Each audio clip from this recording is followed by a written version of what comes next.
Olá, tudo bem? Je suis Céline. Je suis née en France, mais j'ai toujours eu la tête au Portugal, mon pays de cœur.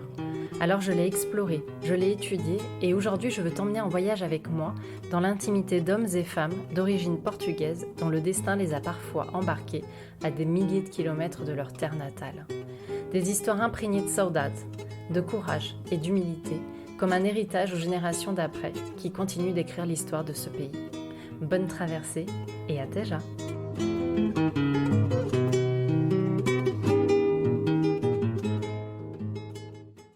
Pour ce nouvel épisode, j'ai rencontré Lizzie.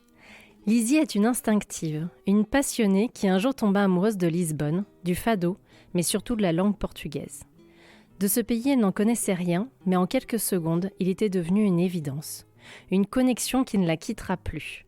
Et c'est à 16 ans qu'elle commencera son chemin pour décortiquer la langue et en comprendre sa mélodie.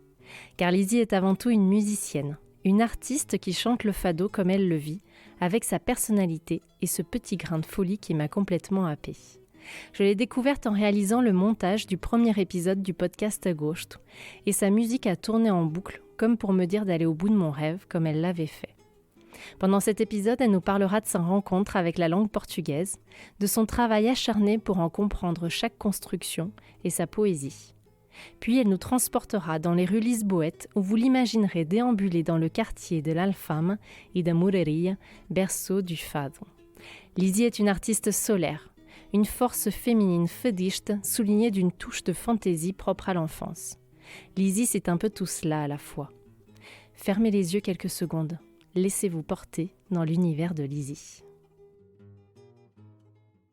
Sou do fado, comecei, vivo poema cantado de fado que eu inventei a falar.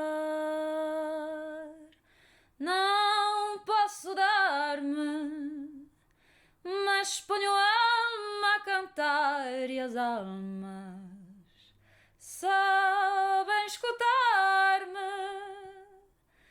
Chorai, chorai, poetas do meu país, troncos da mesma raiz, da vida que nos juntou.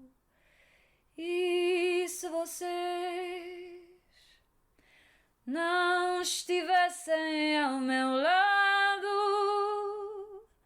então não havia fado, nem fadistas como eu sou. Je suis Lizzie, j'ai 36 ans, je suis originaire d'Avignon, dans le sud de la France. J'habite au Pré-Saint-Gervais, à côté de Paris.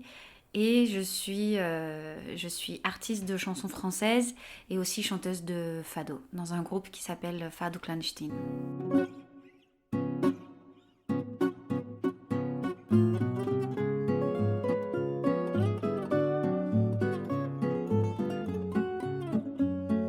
Je suis née dans une famille super chouette, dans une famille qui écoutait beaucoup de musique. Mon père était chanteur dans une première partie de sa vie. Il était dans un groupe qui refaisait les Beatles, c'est-à-dire c'était des reprises de Beatles, et il avait le rôle de John Lennon. Ce qui faisait que quand j'étais petite, je croyais que mon père était John Lennon. Et les gens avaient beau me dire que non, mais voilà, je pensais quand même qu'il était John Lennon. Et ma mère, elle était prof de maths, et elle était folle de Barbara, de Nougaro, et elle chantait tout le temps ces chansons-là. Donc chez moi, on écoutait beaucoup de chansons françaises, et en même temps beaucoup de folk américaine, beaucoup de John Baez, James Taylor, tout ça. Et les Beatles aussi, bien évidemment. Et c'était une famille dans laquelle j'ai grandi avec de la musique, un piano, de la guitare. J'avais une grande sœur qui a fait tout ça un peu avant moi. Et un petit frère qui a dit non, ça m'intéresse pas trop, mais voilà.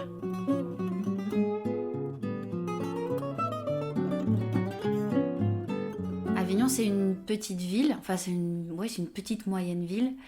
Et j'habitais dans une maison qui a un jardin. Donc j'ai vraiment grandi dans un cadre très privilégiée.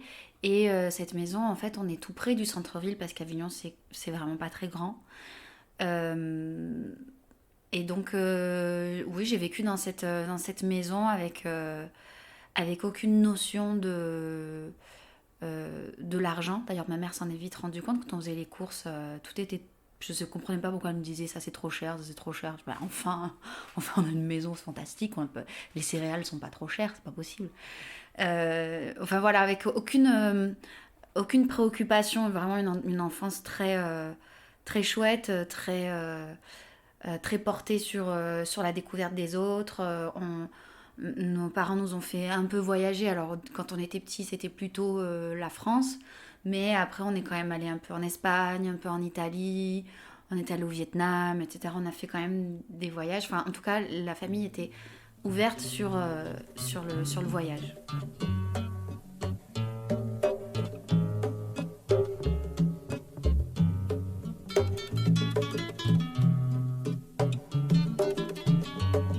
Bah, moi, depuis toute petite, j'ai toujours voulu être chanteuse. J'ai toujours voulu faire de la musique. Quand le piano est arrivé à la maison pour ma grande sœur, finalement, c'est moi qui ai voulu en jouer. C'est moi qui ai fait des études de piano. J'ai toujours voulu chanter. En fait, on avait une table basse un peu carrée sur laquelle on pouvait monter. Et donc, c'était notre scène. Et puis, voilà. Et puis, il y avait un vieux micro que j'ai encore, qui est cassé, que mon père m'avait filé. Et donc, j'avais le micro, j'étais sur la scène de mon salon. Et puis, je chantais à fond toutes les musiques que j'avais envie d'écouter avec les vinyles et les CD de mes parents, quoi. Donc, moi, j'ai toujours su que je voulais faire de la musique, ce qui est très pratique pour les enfants quand on arrive parfois à l'adolescence, on a des crises, qu'est-ce que je vais faire de ma vie, qu'est-ce qui me passionne, etc. Moi, j'avais aucun doute. Donc ça, au moins, c'était pratique. J'ai toujours voulu faire de la musique, ouais, toujours. En fait, j'ai fait le conservatoire pendant longtemps. J'ai eu mon diplôme de solfège, je suis allée jusqu'au diplôme de piano, mais j'ai pas eu mon diplôme. Il aurait fallu que je repasse d'autres années. Et j'ai pas voulu faire le bac et le diplôme en même temps. Donc j'ai laissé, j'ai fait des cours d'adulte après, mais ça veut dire que j'ai quand même fait 10 ans, 11 ans de piano, quoi. Et, par la suite, une fois que j'ai fini le conservatoire, j'ai pas voulu faire musicologie ou ce genre de choses, parce que j'avais besoin de retrouver une sorte d'approche instinctive de la musique. Le conservatoire m'avait donné plein de clés qui me servent encore aujourd'hui, mais bizarrement, ça m'avait pollué mon écoute, c'est-à-dire que quand j'écoutais une musique, je pouvais pas m'empêcher de l'analyser. Donc j'écoutais une musique et j'entendais Do majeur, Fa mineur, ah on passe par la relative mineure maintenant, ah ouais d'accord, ok, il s'est pas foulé, il a fait le 6e degré. Enfin voilà, des choses qui ont absolument rien à voir avec l'essence même de la musique, qui est de savoir est-ce qu'on se provoque une émotion ou pas, quelle que soit la structure de la musique. C'est très important d'analyser la musique parce que ça nous permet de comprendre comment les compositeurs et les compositrices vont bâtir leur œuvre et comment en fait tel mouvement musical va provoquer telle sensation en fait. Pourquoi est-ce que, je vais parler un peu chinois pour les gens qui connaissent pas la musique, mais pourquoi une cadence parfaite, ça nous fait un effet de ah la musique elle est finie quoi. Et pourquoi une demi-cadence, ça nous fait une impression de on est en suspens, qu'est-ce qui se passe. Voilà, ben finalement la musique c'est super d'analyser ça et de comprendre ce genre de choses, mais il y a un moment donné où il faut arriver à ne pas se poser la question comment est faite la musique et juste à la ressentir. Et donc j'ai pas fait d'études après ça, j'ai voulu désapprendre un peu pour retrouver juste ma sensation face à la musique. O nosso amor chega sempre ao fim. Tu velhinha com teu ar ruim e eu velhinho a sair porta fora. Ce qui m'a beaucoup marqué quand j'étais petite, c'était Barbara, parce qu'elle m'avait donné mes premières émotions musicales. Et j'adorais Piaf, parce que je la trouvais trop géniale, je trouvais qu'elle chantait trop bien, je trouvais ses chansons trop super. Même Milor, je trouvais que c'était rigolo, enfin voilà. Je trouvais ça, il y a un côté un peu dramatique et théâtral avec Piaf qui est vraiment très ludique. En grandissant, j'ai vraiment eu un coup de foudre pour John Baez quand j'étais ado. Parce que je trouvais aussi que cette voix aiguë et simple, légère, elle avait quelque chose d'intense aussi, qui était très juste, très prenant. Et j'ai écouté du rock aussi, mais j'étais pas très... J'ai jamais vraiment chanté du rock, mais j'ai beaucoup écouté Nirvana, comme beaucoup d'ados. Et après est arrivé en fait le fado, quand je me suis retrouvée à 15-16 ans. Je suis tombée... En fait, je me suis retrouvée par hasard devant un documentaire à la télé sur le Portugal, enfin sur Lisbonne très exactement, avec Marisa dedans qui chantait le fado. Et j'ai eu un choc émotionnel. Je me suis dit, tiens, ça ce n'est pas possible, ce n'est pas arrivé, je ne l'ai pas entendu, ce n'est pas possible, ça n'existe pas. Et c'était comme si la musique idéale et le chant idéal que je n'osais pas imaginer, que je cherchais, venait de se présenter à moi d'une façon brutale. Et donc, après, voilà, je me suis mise à m'intéresser à la langue portugaise et au fado. Donc, ce qui fait qu'aujourd'hui, moi, j'écoute beaucoup de fado. Alors, ça dépend des périodes où je vais en écouter beaucoup, beaucoup la même personne ou beaucoup le même fado. Et puis des périodes où je me calme un peu, ou alors je reviens sur un Amália Rodrigues que j'aurais peut-être pas écouté pendant 2 mois. Mais j'écoute du fado à peu près tous les jours. Se uma gaivota viesse trazer-me o céu de Lisboa no desenho que fizesse. Alors quand j'ai vu ce documentaire à la télé, moi de toute façon j'avais 16 ans et j'avais qu'une envie, c'était d'apprendre des langues et de partir en voyage. Mon côté rebelle, c'était pas du tout d'être contre l'autorité, je comprenais pas pourquoi on perdait notre temps à rester au même endroit, aller à la même école. Je trouvais ça très intéressant ce qu'on nous enseignait, mais j'aurais trouvé ça tellement plus intéressant d'apprendre en voyageant. Bon, ça c'est l'idéal des enfants de 16 ans qui ne comprennent pas que voyager ça demande aussi de gagner de l'argent. mais moi, dans mon idéal, à 16 ans, il fallait qu'on aille tous voyager, quoi. Et donc assez naturellement, quand j'ai vu ce documentaire sur Lisbonne qui m'a scotché, parce qu'il n'y a pas que le fado, il y a Lisbonne qui m'a vraiment enchantée en fait dans ce documentaire. Encore une fois, hein, j'avais 16 ans, moi j'avais envie de regarder à l'époque une série qui s'appelait Arte les cœurs à vif. Et donc j'avais pas du tout envie de regarder un documentaire, mais je suis restée coincée dessus parce que c'était fascinant à mes yeux et j'avais du mal à l'expliquer, j'ai encore un peu du mal à l'expliquer aujourd'hui, c'était fascinant. Et donc juste après, je me suis dit, ok, je vais m'intéresser à Lisbonne, je vais m'intéresser au Portugal. Et j'en ai parlé à ma mère qui m'a dit, ah, mais si tu aimes le Portugal, je pense qu'il faut que je te fasse découvrir Fernando Pessoa. Tu vois, ça se dit comme ça en français, Fernando Pessoa. Et puis elle n'y connaissait pas grand-chose non plus, quoi. Elle n'était jamais allée au Portugal. Et je me suis intéressée simplement un peu... À l'époque, est-ce qu'il y avait Internet ? Ça devait être le début d'Internet. On avait AOL qui faisait comme ça au début.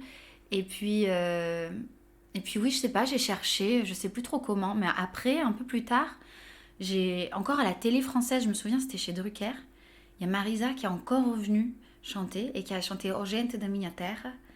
Et là, je me suis dit, ok, c'est pas juste le Portugal, c'est pas juste cette musique qui est sympa, qui est belle, c'est la langue aussi. Et donc là, je me suis dit, il faut que j'apprenne le portugais. Ce que j'ai fait, c'est que j'ai d'abord cherché à apprendre le portugais toute seule, donc en comparant les paroles de Cesária Évora et de Caetano Veloso et une voisine qui m'avait prêté, je crois, un disque de je sais plus quel portugais qui vit en France, enfin bref. Donc j'avais les 2 normes et le créole, en ne sachant pas du tout que c'était des choses différentes, et je comprenais rien, mais rien du tout. Je me dis, mais c'est pas normal cette langue, il n'y a pas de régularité, ils l'écrivent pas pareil, enfin c'est... Et donc finalement je suis allée à la fac, c'est-à-dire qu'en terminale, j'ai dit à ma mère, je veux prendre des cours de portugais en libre, en auditeur libre à la fac. Et donc j'allais à la fin de mon mercredi à midi, je courais à la fac pour aller faire un cours de portugais. Et puis on a fait un voyage au Portugal cette année-là pour que je découvre aussi un peu. Et j'ai adoré. Mais j'avais envie de revenir seule. C'est vrai que là, j'étais avec ma mère, ma prof de piano, les enfants de la prof de piano, tout ça. J'étais avec des gens que j'adore, mais j'avais envie de revenir seule. Je sentais que c'était juste pour moi, ce lieu-là. Et donc, quand j'ai fini le lycée, je suis allée à la fac, j'ai fait des études j'ai commencé un DUG à l'époque de cinéma, mais j'ai fait un double DUG de portugais. Et au bout de 6 mois, j'ai compris que le cinéma, j'allais le laisser tomber et que j'allais garder que le portugais. Et surtout, la fac de Montpellier, c'était la seule fac qui prenait les élèves en spécialiste, mais en débutant. Donc, c'était une chance inouïe pour moi d'apprendre la langue, quoi. Puis après ça, j'ai fait un an d'Erasmus à Lisbonne, qui m'a vraiment permis de parler vraiment correctement, parce que sinon, c'était compliqué. Enfin, je comprenais, mais pour parler, je m'arrêtais. Dès que je disais talvez, je me disais, oh mince, maintenant il faut que j'utilise le subjonctif, comment je vais faire? Donc j'arrivais pas à faire des phrases sans m'arrêter en plein milieu, quoi. Et donc un an au Portugal, ça m'a fait beaucoup de bien. Quand je suis revenue, je parlais couramment portugais et j'ai continué avec un Master 1, une maîtrise, on appelait à l'époque, à Toulouse, que j'ai faite en 2 ans, que j'ai faite sur... j'ai fait mon mémoire de maîtrise sur Flor de Bela Espanca, qui était l'une des premières poétesses que j'ai découvertes. En fait, quand je me suis intéressée au portugais, un jour j'ai cherché des citations de poètes. Et je suis tombée sur une citation en français de Flor de Bela Espanca qui dit qui me donna des yeux pour voir les astres sans me donner les bras pour les atteindre. Que me dera olhos para ver os astros sem me dar os braços para os alcançar. Je crois que c'est à peu près comme ça en portugais. Et je trouvais ça génial. Puis je pense que ça parle aux ados un peu cette sensation d'injustice. Comment ça, je peux voir les astres, mais je peux pas les atteindre. C'est quoi cette histoire? Et donc Flor de Bela Espanca était resté très ancré à l'intérieur de moi. Et après ma maîtrise, j'ai continué la musique et j'ai fait un enfant. Et juste au moment où ma fille est née, je voulais reprendre pour faire mon master. J'ai attendu qu'elle ait 1 an quand même parce que j'étais trop fatiguée. Et j'ai fait mon master à Montpellier. Et là, j'ai fait mon mémoire sur Carlos de Oliveira, sur deux recueils de poèmes à lui, et justement sur l'écriture poético-musicale dans sa poésie. Enfin, je te raconte tout ça simplement pour dire que en fait, la poésie portugaise, elle est très liée à mon sens de la musique. Pour moi, le Portugal et la langue portugaise et la littérature portugaise et le fado, c'est une sorte de même paquet, quoi. C'est un peu pour moi, Flor de Bela Espanca, elle est très, très fado. Et le fado est très, très, très portugais, quoi. On peut pas...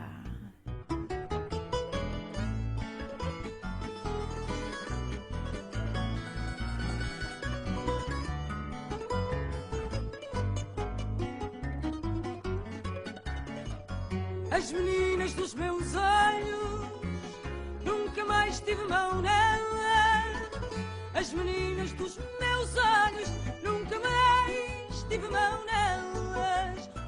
Mon but, c'était de faire en sorte que le portugais soit ma langue. C'est-à-dire que je sois pas juste en train de réfléchir à comment je fais mes phrases, etc. Que ce soit pas juste parler une langue étrangère. Je voulais vraiment pouvoir ressentir le portugais et le parler. Ça a mis beaucoup de temps en réalité, parce que pendant longtemps, je le comprenais, mais par exemple, une chanson, je la comprenais, mais je ressentais pas tout de suite. Il fallait que je revienne sur le texte pour reprêter attention à la signification. Mais ça a mis vraiment, je pense... ça a mis plus que mes études, ça a pris bien 10 ans pour que réellement, aujourd'hui, tout ce qu'on me dit en portugais ou tout ce que j'entends du premier coup, dans une chanson ou autre, ou un poème qui est récité, je le ressente. Mais pour moi, c'était très important d'être dans la langue, en fait. En fait, j'étais très jalouse, j'étais très déçue de ne pas avoir le portugais comme deuxième langue maternelle, en fait. Quand j'ai découvert la langue, j'étais déçue. Mais j'adorais l'espagnol, je faisais deuxième langue espagnole, j'aime toujours autant l'espagnol. Mais je sais pas pourquoi, dans le son de la langue portugaise, dans les sons de la langue portugaise, il y a quelque chose qui me fait du bien, comme quand on mange un gâteau au chocolat, quoi. Pourquoi le gâteau à la cerise il est très bon, mais le gâteau au chocolat, il a un truc en plus, on sait pas pourquoi. Voilà, mais ça me fait ça en fait. Et c'est vrai que c'est la langue qui m'a... En fait, quand j'ai entendu Marisa, je me suis dit, oui, cette musique, elle est chouette. Oui, cette musique, elle est intense. C'est une musique qui parle à mon âme. Mais mon âme doit parler un peu portugais. Voilà. Donc il faudrait que j'apprenne la langue que mon âme comprend. Meu e vosso este fado, destino que nos amarra, por mais que seja negado. J'ai chanté le fado dès le début, parce qu'en fait, mon but, c'était quand même de comprendre ce qui se passait dans le fado. C'est-à-dire que les autres chanteurs portugais, je les connaissais pas. Je commence à peine à m'y intéresser depuis quelques années. Mais pour moi, si, j'aimais beaucoup la bossa nova. Du coup, j'ai hésité un petit temps entre les deux normes. Puis en fait, mon amour pour le fado était tellement grand que j'ai dit non, c'est bon, je prends la langue portugaise. Mais tout de suite, je me suis mise à chanter du fado, sauf que le fado, je savais pas ce que c'était. Qu'est-ce qu'on appelle fado, qu'est-ce qu'on n'appelle pas fado? En fait, ce n'est pas si simple que ça. Et qu'est-ce que c'est chanter de fado? Parce que c'est une culture. En fait, ce que j'ai très vite compris avec le fado, c'était que je comprenais pas. C'était qu'une fois qu'on avait compris les paroles, on n'avait pas encore compris ce qui se passait. Et j'ai très vite compris que c'était pas juste une histoire de répertoire, que certes, il y avait une histoire d'événements émotionnels qui devaient avoir lieu, parce que ça, les fadistes en parlent assez facilement, mais ce qui n'est pas facilement communiqué par les fadistes, et par les Portugais, c'est que c'est une culture. Ça aussi, ça m'a mis 10 ans à le comprendre, parce que quand j'allais au Portugal et que je disais aux gens « explique-moi le fado », ils me sortaient la réponse ok, très cohérente, mais très bateau, très cliché. « Ah, le fado ne s'explique pas ». Oui, alors bon, d'accord, je veux bien que l'émotion ne s'explique pas dans la vie. Mais si, le fado, ça s'explique. Si, le fado, à un moment donné, on ne dit pas le fado, c'est le fado.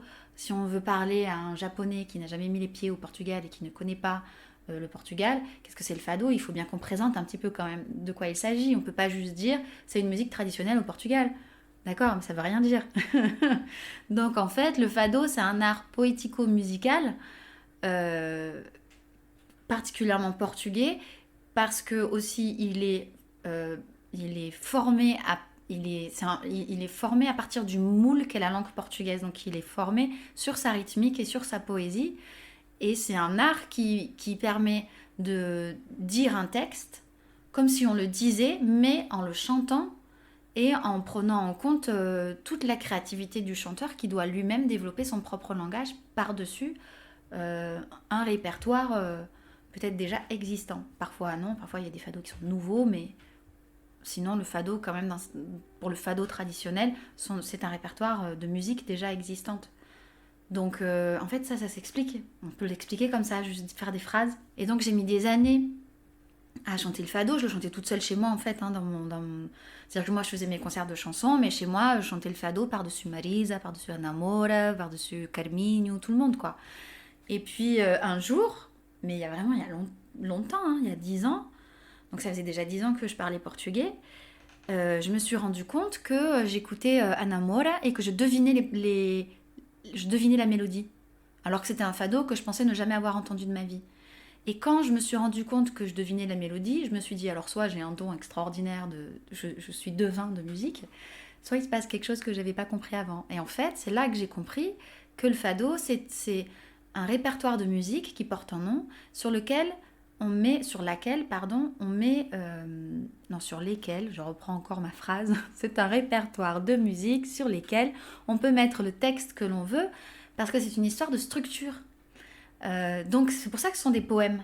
C'est parce que c'est de la versification, il y a des strophes, il y a des vers, et qu'en fait Ana Moura, elle était en train de chanter o fado Acácio, qui est un fado que j'avais déjà entendu plein de fois, donc je connaissais la mélodie. Mais par contre, le texte, je l'avais jamais entendu.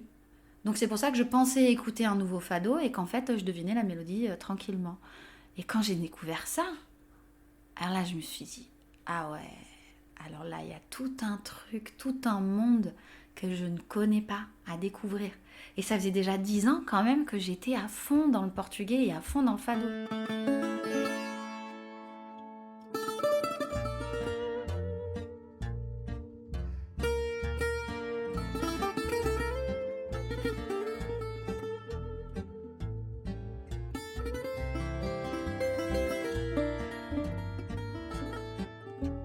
Et après, ce qui s'est passé, c'est que pour vraiment mieux chanter le fado, tout simplement, j'ai rencontré un musicien avec qui... je l'ai un peu chanté quand même au Portugal, où des amis fadistes m'ont aussi guidée un petit peu. Mais après, comme je suis artiste de chansons françaises, j'ai voulu faire un disque pour mes chansons. Et j'ai rencontré un musicien qui s'appelle Filipe Souza, qui est franco-portugais, et qui joue de la guitare portugaise ici en France, à Paris. Et je lui ai dit, moi j'aimerais bien que tu joues avec moi sur mes chansons. Il m'a dit ok. Donc ça c'était cool. Et en même temps, il m'a introduite aux soirées de Fado Vadio qu'il y avait à Paris à l'époque au Lusofolies. Et c'est là que j'ai eu l'occasion finalement de chanter plus souvent, enfin une fois par mois pratiquement, pour en fait chanter du fado vraiment devant des gens avec des musiciens, pas juste moi qui joue un fado comme je peux, c'est-à-dire du coup je fais un truc un peu folk pour m'accompagner, pour avoir le plaisir de chanter un fado. Et de là je me suis mise à chanter beaucoup plus souvent. Mais en fait j'ai vraiment l'impression d'avoir fait comme une cigale ou comme un hanneton qui reste 9 ans, 10 ans sous la terre et qui mûrit son truc. Et après, il y a le déclic qui sort de la terre et il chante pendant 3 jours. Enfin, la cigale, elle chante pendant 3 jours. Le hanneton, je ne sais pas ce qu'il fait. Mais voilà, ça m'a pris 10 ans pour, de recherche, en fait, pour comprendre qu'en fait, la porte d'entrée de cette culture-là, elle se trouvait là. Et après, c'est une recherche de tous les jours. Comprendre quels sont les fados. Tel fadiste chante tel texte sur tel fado, alors qu'habituellement, elle est chantée sur tel autre. Ça donne une nouvelle dimension émotionnelle. En fait, finalement, chaque chanteur dans le fado a un discours poétique, en fait. Parce que chaque chanteur choisit un texte. Donc, c'est un directeur artistique, en fait. Un chanteur, c'est un artiste à part entière, plus que, à mon avis, qu'un chanteur interprète de chansons françaises. Principio a cantar para quem tenha fome de ouvir a música do vento. Alors, ce qui s'est passé, c'est qu'il y a un soir où je me suis retrouvée au Fado Vadio du Lusofolies et toute la semaine, je m'étais dit, ok, si le fado, j'arrive pas à le dire avec l'accent, si le fado, voilà ce que je disais tout à l'heure, si le fado est une musique sur laquelle je peux mettre le poème que je veux, moi je vais mettre un poème français. Parce que j'étais très déçue en tant que francophone, que la langue française ne puisse pas subir, mais subir de façon positive, ce que le fado fait subir à la langue portugaise. C'est-à-dire que cette intensité et cette façon de dire en chantant, est tellement particulière et tellement unique. En français, jamais on chante comme ça. Jamais. Ça n'est pas naturel, a priori, pour la langue française. Et c'est trop dommage. Donc, je m'étais dit, ce serait chouette de mettre un poème français sur un fado traditionnel.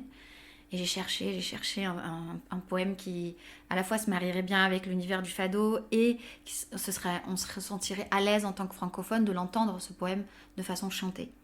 Et j'ai trouvé l'Albatros de Baudelaire. Et donc, je suis arrivée au Fado Vadio en disant je vais chanter un poème français sur Fado Alexandrino de Joaquim Campos. C'était là, qu'est-ce qu'elle va faire ? Et en fait, ça a été une révélation pour tout le monde. Parce que ce poème se marie très très bien avec ce fado. Et tous les gens qui étaient là, même les Portugais, ce sont des Portugais qui vivent en France. Donc ce sont tous des gens qui sont bilingues. Ce sont tous des gens qui ressentent ces deux langues. Et du coup... Tout d'un coup, il se passait avec la langue française ce qui se passe habituellement qu'avec la langue portugaise. Et donc finalement, je pense que pour les Portugais de France, je parle un peu pour eux, mais c'est mon impression. J'ai l'impression que eux, ils ont pu voir tout d'un coup cet événement qu'est le fado dans le chant en relief, parce que c'était moins naturel qu'avec le portugais. Disons que quand c'était en portugais, ça ne rend plus compte, un peu. Et là, tout d'un coup, ils pouvaient s'en rendre compte. Et ceux qui étaient que francophones, tout d'un coup, ils ont compris en fait ce qui se passe avec le texte quand on chante du fado. Et de là, avec les musiciens, on s'est dit qu'on allait, particulièrement avec nous Stevens qui fait la viola, on s'est dit qu'en fait on avait besoin d'un espace à nous pour créer du fado autrement que le fado qui est chanté dans les restaurants portugais de France généralement, qui est un fado qui rappelle la tradition et qui et qui peut être de très grande qualité et d'ailleurs qui est très riche dans les personnalités de chacun, mais qui reste aussi un fado, comment dire, c'est pas que c'est sans surprise, c'est juste, c'est la tradition qui a lieu, voilà. Et moi, en tant que chanteuse de fado, je correspondais pas trop à ce qu'on attendait d'une chanteuse de fado traditionnelle. J'ai pas le châle, etc. J'ai pas la gouaille, peut-être que les gens attendent. Et donc, effectivement, avec Nous je t'aime, on s'est dit, on a besoin de quelque chose où on peut essayer d'autres choses, et on peut exprimer les doubles cultures, le fait qu'il y ait deux langues, où on peut exprimer des choses qui habituellement sont pas ce qu'on attend particulièrement d'une chanteuse de fado. Et au début, on s'était dit, on va créer un lieu, mais on n'avait pas du tout envie de créer un lieu, ça demande trop de travail, c'est pas notre boulot, on est des musiciens. Et donc finalement, on s'est dit, tiens, on va créer un groupe. Et le guitariste de guitare portugaise s'est joint. Et finalement, j'ai dit aux garçons, en fait, on va se caler une date de concert. Comme ça, on sera obligé de vraiment créer un projet. Parce que si on ne cale pas de date de concert, on va jamais y arriver. On s'est mis une date de concert à Paris en juin 2016. Et le projet était né. On l'avait appelé Alain Fado. Mais en fait, il y a eu des problèmes de droit d'auteur, je crois, par rapport au titre. Donc finalement, comme j'avais écrit un texte qui s'appelait Fado Clandestino, on a décidé de l'appeler Fado Clandestino. Entre-temps, Nuno Esteves est parti au Portugal pour y vivre. Enfin, il était venu vivre avec nous pendant 5 ans, puis voilà, il est reparti au Portugal. Philippe Sousa a quitté le groupe et c'est un ami que je connais depuis 15 ans au Portugal qui s'appelle Musiusa, qui est luso-brésilien et qui joue aussi de la guitare portugaise, qui a rejoint le groupe. Et donc finalement, maintenant, j'ai 2 musiciens en Portugal, et moi je suis en France. Bon, finalement, on est vraiment dans ce partage des 2 cultures, des deux rives, des 2 langues. Et voilà. Et donc ce projet Fado Clandestino, pour moi, c'est un projet qui est essentiel pour que je puisse m'exprimer dans le fado sans devoir me plier à quelque chose qui ne me correspond pas. Et du coup, sans décevoir le public qui, à tel endroit, veut entendre tel type de fado ou tel type de fadiste. Souvent, pour s'amuser, les hommes d'équipage prennent des albatros, vastes oiseaux des mers. Ah oui, j'avais très envie de faire cette fusion entre la culture française et la culture portugaise, parce qu'en fait, elle a lieu à l'intérieur de moi, que je le dise ou pas. C'est-à-dire que quand j'écoute un fado, ça va me faire penser peut-être à des choses qui ont à voir avec le quotidien portugais ou avec la culture portugaise, ou alors sans culture particulière, quelque chose d'universel. Mais parfois, ça dialogue avec ma culture française. Dans ce projet Fado Clandestino, on reprend la prière de Brassens, qui est un poème de Francis Jam. Il n'a pas écrit le texte, il a fait la musique. Et pourquoi on reprend la prière de Brassens alors que c'est une chanson française ? C'est parce que dans le répertoire du fado, il y a un fado qui s'appelle Aparece, donc qui veut dire la prière, et dans lequel les Portugais qui chantent disent « Des mains de Dieu, j'accepte tout, tant que je meurs au Portugal ». Et quand j'entends ce fado, je comprends à quel point je ne suis pas portugaise. Parce que moi, j'en ai rien à faire de savoir où je vais mourir, quoi. Et on n'a pas le même attachement à la terre. Les Français ont beau être chauvins, ils ne sont pas attachés à la terre comme un Portugais peut être attaché à sa terre. Bien sûr, tout ça peut varier d'un individu à un autre, mais quand même de façon générale, c'est pas du tout le même attachement. Et c'est normal, c'est à voir avec l'histoire des gens. Mais donc, quand j'entends ce fado, je comprends, mais je ressens pas. Et une fois, quand j'ai parlé de ça sur scène, il y a un Portugais de France, justement, j'étais à Paris à ce moment-là, qui est venu me voir juste après, et qui avait la larme à l'œil et qui me disait « Mais tu peux pas dire ça, ce fado, il est tellement beau, il est tellement important. » Je lui disais « Mais oui, je comprends qu'il est important, je comprends qu'il est beau. Tout simplement, je comprends que comme je suis pas portugaise, je ne ressens pas ça, et je ne ressens même pas ça par rapport à ma propre terre. Mais dès que j'entends la prière, je peux pas m'empêcher de penser à la prière de Brassens et de me dire « Tiens, c'est marrant, les Portugais, quand ils vont faire une prière dans le fado, ils vont faire une prière par rapport à « Moi, je veux bien vivre tout ce que tu veux, je peux tout endurer, mais juste, tu me ramènes à ma terre pour mourir. Je veux mourir en regardant mes fleurs, mon soleil, et entendre parler ma langue, etc. Ce qui veut dire quelque chose de très important pour les gens qui ont vécu l'exil, c'est quand même pas rien. Et le français, quand il va faire sa prière, il va pas pouvoir s'empêcher d'être un petit peu irrévérencieux. Même si ce poème finit avec, le poème de Francis Jam finit d'une façon positive, mais tout le début de Je vous salue Marie, c'est une critique à Marie, enfin c'est une critique à la religion, quoi. Donc ce sont deux prières culturellement différentes et qui s'expliquent par la culture. Et comme moi je ne peux pas m'empêcher de penser à ça quand j'entends la presse, ben, je ne peux pas m'empêcher de l'exprimer après. Du coup, on s'est dit, on va jouer la prière, qu'on a transformée musicalement pour l'adapter à un univers musical plus fado. Et on récupère à la fin la valse française pour faire le pont entre les deux. Mais on a forcément envie de faire ça. Et puis, je suis française, en fait. Je ne peux pas chanter le fado comme si j'étais née dans une famille de fadistes dans l'Alfama ou dans la Moraria. C'est pas... je pourrais aujourd'hui déménager dans la Moraria et ne plus jamais en sortir de toute ma vie. Dans 40 ans, je serai toujours pas comme une fadiste qui chante depuis ses 3 ans dans la maison de fado de ses parents. Et puis, c'est pas mon but. Mon but, c'est quand même de pouvoir être moi-même dans cette musique. Et je crois que c'est ce que me demande cette musique aussi, c'est d'être moi-même. Et donc, forcément, j'exprime ces deux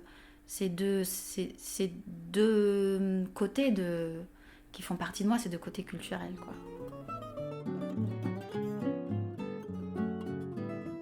Se a minha alma soubesse de onde vem, se os meus passos tivessem destino, se além da dor não houvesse desdém.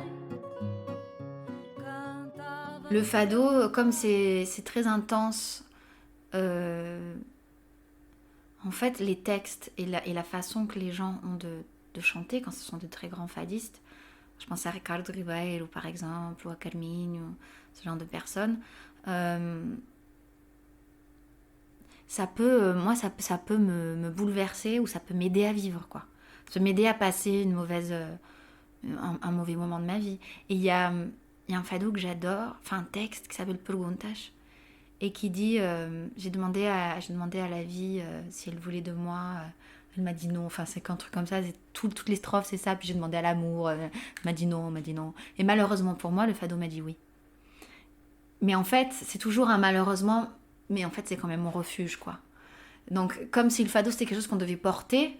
C'est pour ça que fado, ça me fait souvent penser à fardeau, alors que ça n'a rien à voir dans le latin, j'imagine, ça n'a rien à voir.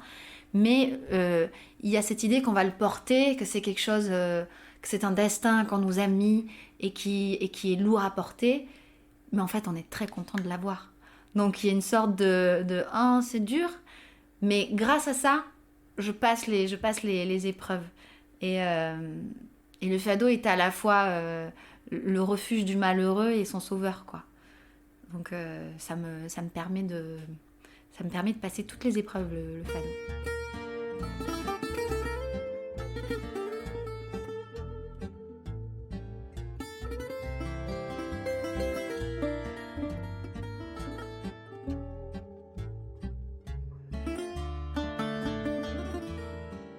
Le fait que je chante du fado alors que je ne suis pas portugaise, au tout début, les gens ne savaient pas que j'étais française.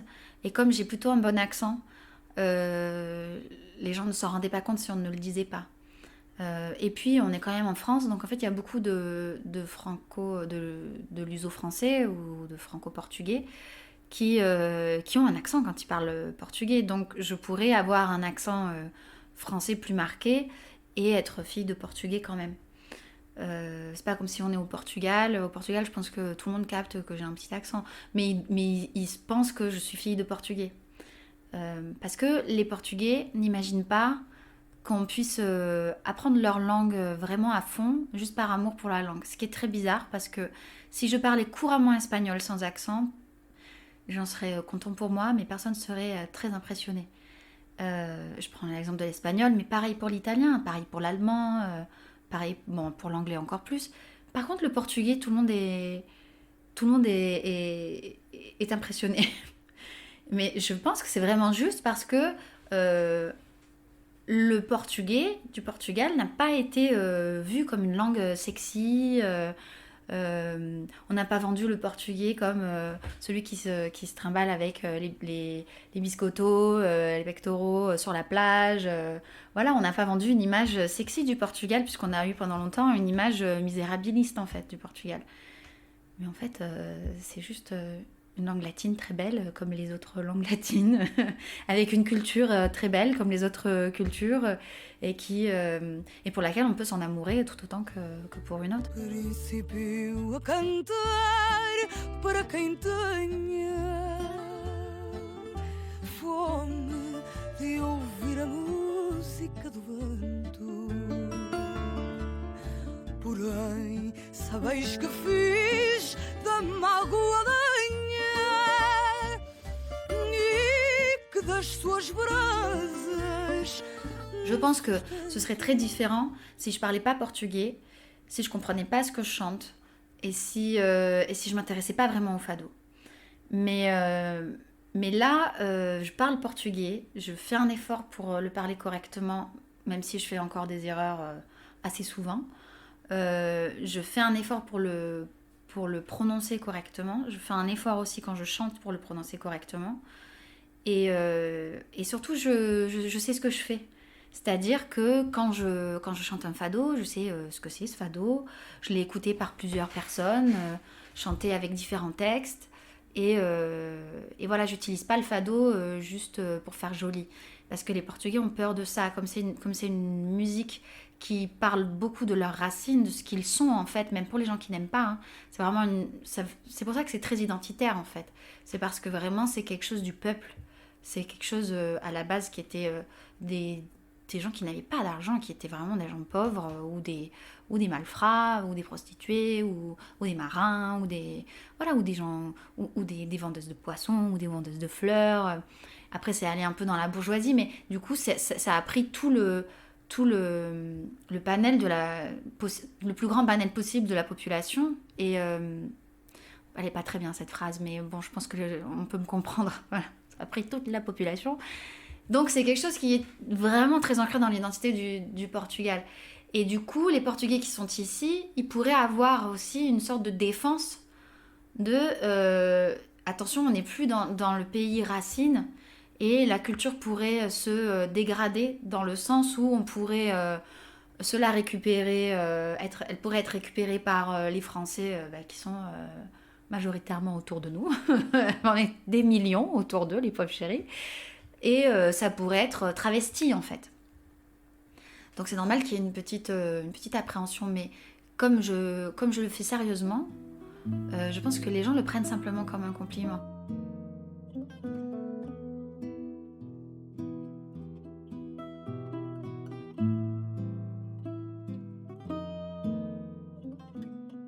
Le Portugal maintenant c'est un peu mon pays. Après je confonds pas, c'est-à-dire que je vois bien au Portugal que j'ai des réactions de françaises. Surtout que j'ai des amis, je cite encore Nuno Esteves, qui est donc un Portugais qui a vécu en France pendant 5 ans. Et avec lui, je vois bien en fait les différences. Parfois, il me fait remarquer, il me dit non mais ça c'est typiquement français comme réaction, ça. Donc en fait, on voit bien de quoi on est fait quand même culturellement, comment on est conditionné.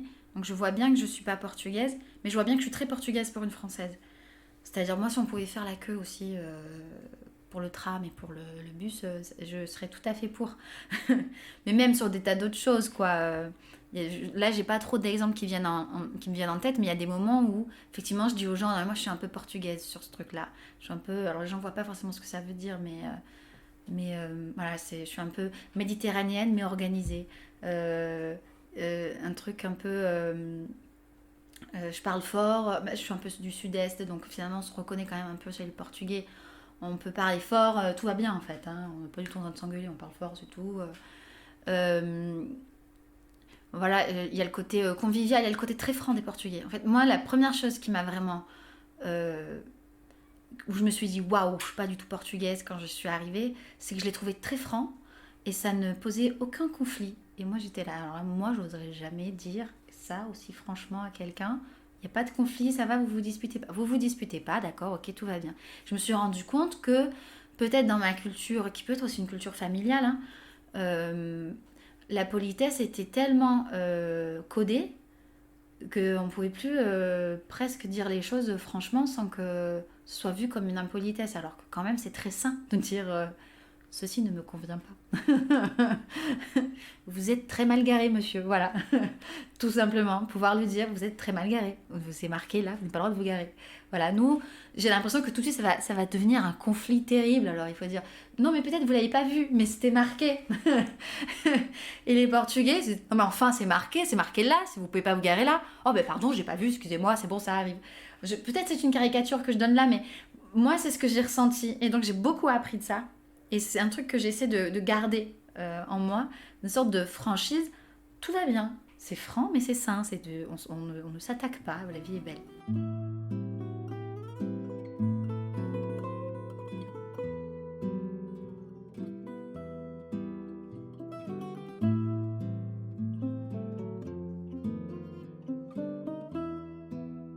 Alors, mes lieux ressources au Portugal, c'est ce qu'on appelle... alors en portugais, c'est Adro, c'est le parvis de l'église de Santo Estevão, dans l'Alfama. Ça, c'est le premier lieu. Le deuxième, il y a As Portas do Sol. En plus, ils les ont aménagées maintenant, les portes du soleil, tout en haut de l'Alfama. Avant, il y avait le château Saint-Georges, mais depuis, je crois, presque 10 ans, il est payant. Et après, ce que j'aime, c'est passer par le bas de l'Alfama. Donc, je descends la Rua dos Remédios, je passe par le Museu do Fado. Et puis, je passe par ce qu'on appelle Campo das Cebolas, où il y a la Casa dos Bicos. J'adore passer devant la Casa dos Bicos. Et puis, je passe par la petite rue où on peut acheter des sardines. Des sardines ticanes, je ne sais plus comment ça s'appelle, tricanes. Je passe par cette petite rue où il y a les arches. Et j'arrive sur la place du commerce. Là, à la place du commerce, je vais du côté du fleuve. Et là, je m'assois juste pour regarder. Et ça, c'est un truc un peu obligatoire. Et ce que j'aime bien faire aussi, c'est... j'aime beaucoup passer par les deux places qui sont à l'intérieur, Ursillo et Praça da Figueira. J'aime bien passer par là. Il y a la Confeitaria Nationale où ils font un chocolat au lait. Mais je ne bois plus de chocolat au lait parce que maintenant je suis un peu plus vieille et mon ventre ne le digère plus. Mais à l'époque, j'y allais tout le temps par un petit chocolat au lait fantastique. Et puis je repasse par l'Alfama, je passe devant la Sé. Et aussi, j'adore l'Alfama, donc je repasse par São Miguel aussi, devant Baiuca et la Praça de São Miguel. Et ce que j'aime faire, c'est justement m'acheter des rissóis. Moi, à un moment donné, quoi. En plus, je sais jamais lequel est celui qui est aux crevettes et l'autre qui est au porc ou au bœuf, je sais même, de toute façon, c'est de la viande, pour moi, c'est très bon, voilà. Et non, je crois que c'est du leitão, je crois que c'est du porcelet. Ça ne fera pas plaisir aux végans du tout, ça. Mais je ne sais jamais lesquels sont rissóis et lesquels autres sont, je ne sais plus comment. Donc, je dis camarão ou autre. Ou parfois, je dis rissol, et puis il m'en donne un, puis de toute façon, je les aime tous les deux, donc tu vois, je me souviens jamais. Voilà, mais ça, j'aime bien ça. Il y a un petit bar où je vais les acheter généralement, qui s'appelle la Típica. Et j'aime beaucoup aller aussi à Feira da Ladra, parce que là, il y a le petit coin de Santa Clara, qui est un petit parc aussi, qui est agréable. Et puis, voilà, après, j'aime me balader partout. Après, il y a les lieux où je vais, parce que je vais écouter les amis. J'ai Nuno Esteves, qui est justement le viola de Fado Clandestino, qui joue dans un lieu qui s'appelle O Povo, du côté de Caixo de Sodré, qui est aussi près du fleuve, mais qui est un endroit de bar, où il y a plutôt pas mal de jeunes. Et voilà, lui, il a sa maison de fado là-bas. Se a minha alma soubesse de onde vem, se os meus passos tivessem destino, se além da dor não houvesse desdém, cantava livre o meu fado. Il y a des artistes qui comptent parce qu'ils sont d'abord arrivés dans ma vie comme justement une nouvelle fenêtre sur le Portugal. Je pense par exemple à Zeca Afonso, à José Mário Branco, Et tout simplement, quand j'étais avec les amis portugais, leurs parents écoutaient ça. Ou pour eux, c'était une référence, comme pour moi, Brel et Barbara. Et donc, quand j'ai découvert ça, j'ai découvert un autre côté du Portugal et de la culture musicale portugaise que je connaissais pas. Aujourd'hui, par exemple, tout le monde m'a toujours beaucoup parlé de Serge Godinho, que je connais pas bien, d'ailleurs. Et aujourd'hui, j'aime beaucoup les artistes jeunes, par exemple, comme Carolina Deslandes. Je trouve qu'elle fait de magnifiques mélodies, en fait. J'aime beaucoup même ce qu'elle raconte et tout. J'aime beaucoup ce qu'elle fait. Mais je connais pas très bien, en fait, après le reste. Il y a quelques petites choses pop que je connais, que j'aime bien. Par exemple, j'aime bien Viviane. J'aime bien Marisa Lish de Amor Elétrico, mais c'est pas trop mon genre de musique, par exemple, ce que fait Marisa Lish. Mais j'aime bien le personnage, justement. Je la trouve très portugaise. Je la trouve très à la fois dans l'amour, dans la tendresse et un peu ouragan, un peu feu, quoi. Un peu justement très franche, quoi. Mas vou errando sem pátria nem lei. O caminho é tão incerto, tão frio. Amor e saudade já os cantei. Agora vou cantar o meu exílio. Amor e saudade já os cantei. Agora vou cantar o meu exílio. Nos projets, c'est de travailler d'abord la musique pour essayer d'avoir soit un deuxième EP, soit un album entier, c'est-à-dire où on reprendrait un peu ce qu'on a mis dans le premier EP, tout en rajoutant, tout en complétant pour faire un album. Donc on ne sait pas encore si on fait un EP, un deuxième EP, c'est-à-dire 6 titres, ou si on fait carrément un album entier avec 10 titres. Merci Lizzie d'avoir accepté de partager ta rencontre avec la langue portugaise et ton cheminement jusqu'au fado. Comme vous avez pu l'entendre en début d'épisode, Lizzie m'a offert un beau cadeau en chantant un titre de Merise face à moi dans son salon. Imaginez mes frissons. Alors à mon tour de lui offrir modestement une lecture d'une poétesse qu'elle m'a fait découvrir, Florbel Espanca. Enfin, si vous avez aimé l'épisode, n'hésitez pas à partager, à commenter sur votre plateforme d'écoute préférée et à suivre les coulisses sur Instagram. Je vous laisse avec ce poème de Florbel Espanca, Para quê? Tudo é vaidade neste mundo vão, tudo é tristeza, tudo é pó, é nada. E mal despontenós a madrugada, vem logo à noite encher o coração. Até o amor nos mente, essa canção, que o nosso peito ri a gargalhada, flor que é nascida e logo desfolhada. Pétalas que se pisam pelo chão, beijos de amor, para quê? Tristes vaidades, sonhos que logo são realidades, que nos deixam a alma como morta. Só neles acredita quem é louca. Beijos de amor que vão de boca em boca, como pobres que vão de porta em porta.